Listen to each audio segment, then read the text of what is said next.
Hi, JoshKnight the First here. We talked to you guys last week about potential Star Wars auditions. You know, you have a chance to be in Star Wars should you be casted. One of them happens to be in Austin, Texas, and if you look over here, we're actually in Austin, Texas this morning.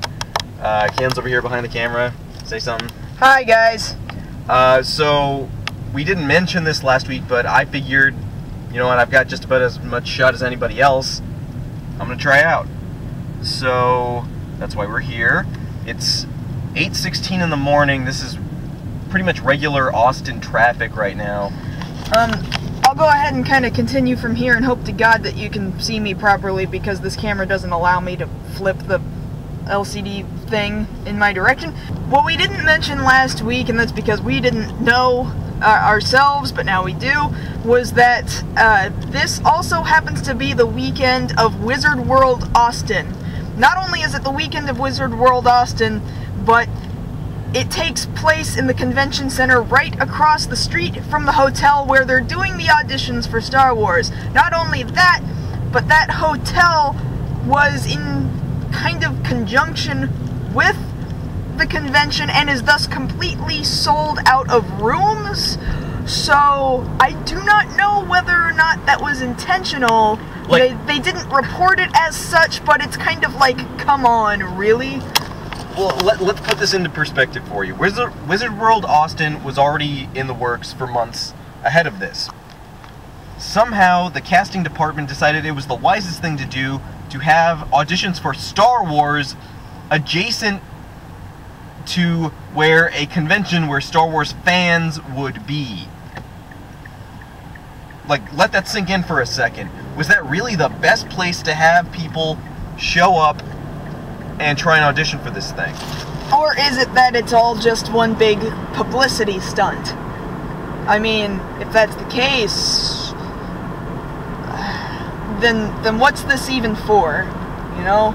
But, that having been said, there are a number of other legs in this meet and greet tour, and it's not just Austin, but if you ask me, it seems a little too convenient. So basically what we're going to do here is I'm pulling up the highway here. We're just about to the hotel. Really what it is, we've got a running theory going that there will be a higher number of people in Stormtrooper outfits, Jedi robes, what have you, at this particular leg of auditions, simply because it's right next door to Wizard World. So, you know, that remains to be seen. It also remains to be seen whether or not anything comes of this, but, well, you know, that's what we're here for. And this is what we get. I don't know if you can notice, it's currently very cold right now in downtown Austin. It's raining. The temperature's only going to drop. And this thing doesn't start till noon, and it is barely going to be 9. This is complete and utter balls.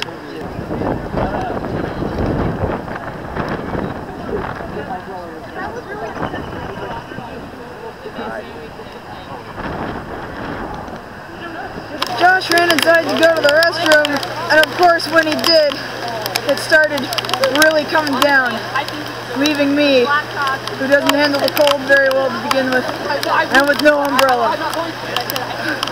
But it must be done.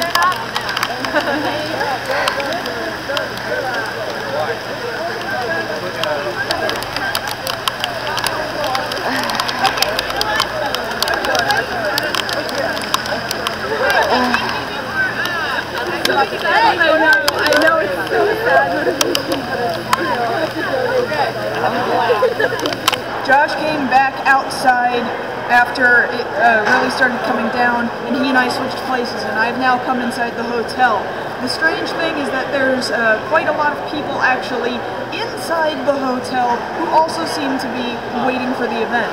I do not know whether or not they know something that we don't, or if they just don't want to stand outside where it's cold and wet, but it makes me a little bit nervous for the people outside's chances, including Josh. So we're going to look at some of the people. Pretty much everyone here in the lobby is equally waiting for the event.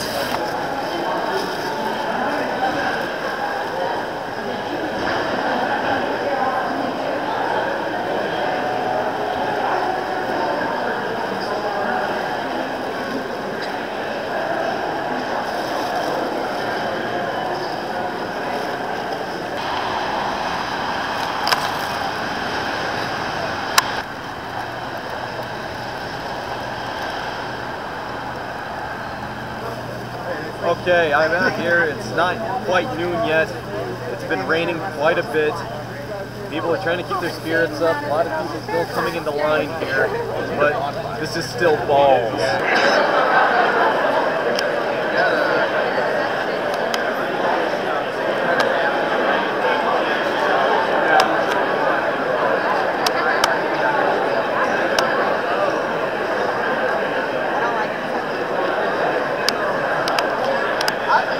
Okay, things did not end up the way we were told. Initially we were lined up outside in the freezing cold weather, freezing because it did drop to about 32 degrees, but unfortunately what has happened is right at noon they told people, you know what, just go ahead and come in, head up to the top of the stairs and we're going to follow you in here. So any line that we were sitting in was for nothing. Anybody who was sitting in the lobby technically had a head start to get to the escalator, and they didn't have to wait in that cold. Feel a little foolish having done that, but you know what, we're in here. There's a ton of other people in here. I want to say at least upwards of, if not 1,000, at least 500 people in this room right now. I want to say I see some important, well, I thought I saw some important people back on the other side of this wall, but yeah, we're waiting for instructions and we're going to see how this goes. This guy over here is Wizard World staff, and he sat down. That Wizard World staff member, yeah, it's me, looks to be doing something of some mild importance. So I don't really know what the tie between this meet and greet and Wizard World is, but I still stand to think that there is some connection, whether we know it or not.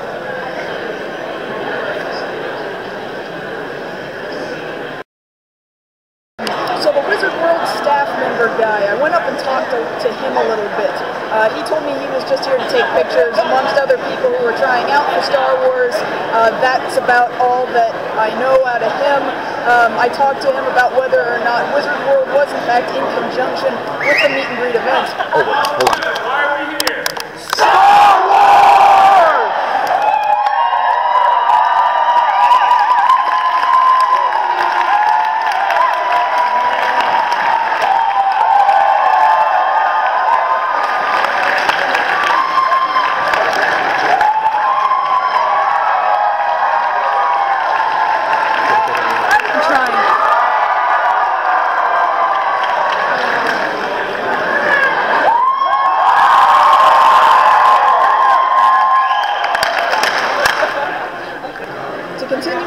About what I was asking the guy about whether or not Wizard World and this meet and greet event are connected to one another, he told me that no, they are not in fact connected to one another, though I mentioned to him how convenient it was that the two events were taking place right next to one another, in fact in the same hotel that is completely sold out for reservations for Wizard World. His comment was, oh, they did it on purpose. They absolutely did it on purpose. I do not know whether or not he knows that for a fact, or it's just kind of a no duh, they did it on purpose just because you can tell, but that was the answer that he gave me.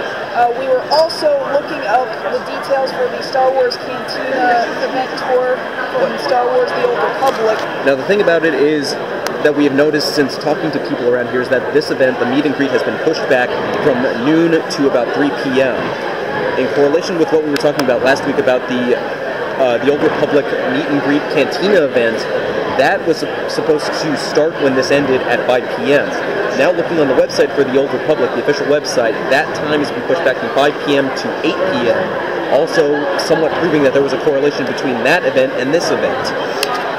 I would say to me that just indicates that they know that all their fan base is all in one place, in one city, at one time, and this feels very much, if nothing else, like publicity. But it's working, so we'll have to see what comes of it as this continues. Josh is just inside this ballroom. I specifically chose to leave because I'm not actually doing the auditions, or meet and greet, rather. I know that he is talented and that he can do this, whether or not they actually give him a fair chance amongst all these so many people.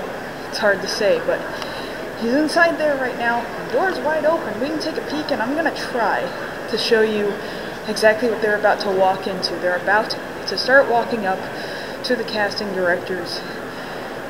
Here's hoping he has a good meet and greet.